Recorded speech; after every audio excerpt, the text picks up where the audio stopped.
تحلیل نفسی بنیادی طور پر نفسیاتی علاج کا ایک طریقہ کار ہے جو شخصیت کے نظریے یا پرسنالٹی تھیوری جو کہ سگمنڈ فرائڈ نے پیش کی تھی اس سے اخذ کردہ ہے،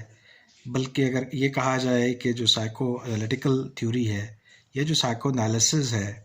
یہ بیسکلی ڈرائیو ہی ایک میتھڈالوجی آف ٹریٹمنٹ یا علاج کے طریقہ کار کے طور پر ہوا تھا۔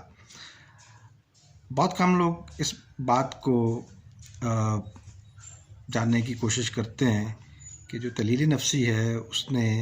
معاشرتی سوچ کی بھی عکاسی کی ہے، اور سگمنڈ فرائڈ کے جو نظریات ہیں وہ انسانی ذہن، انسانی شعور، بلکہ جو اصطلاح ہے لاشعور کی،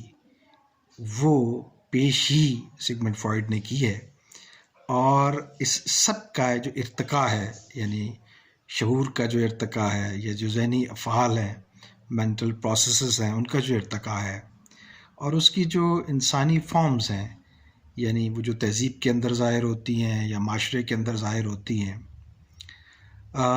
اس کے بارے میں شاید جس شد و مت سے اور خاص طور پہ نفسیات کو بنیاد بنا کر یہ فلسفیکل ڈیبیٹس تو تھیں، فلسفیانہ مباحث تو تھے، لیکن ان کو اگر معاشرے پہ منطبق کرنے کی بات ہو تو آپ کو ایک ہی بڑی شخصیت نظر آتی ہے، وہ سگمنڈ فرائڈ کی ہے۔ سو میں یہ کوشش کروں گا کہ جو معاشرے کے اوپر جو اثرات ہیں سائیکو انالیٹیکل تھاٹ کے، تحلیل نفسی کے، ان کے بارے میں بات کی جائے۔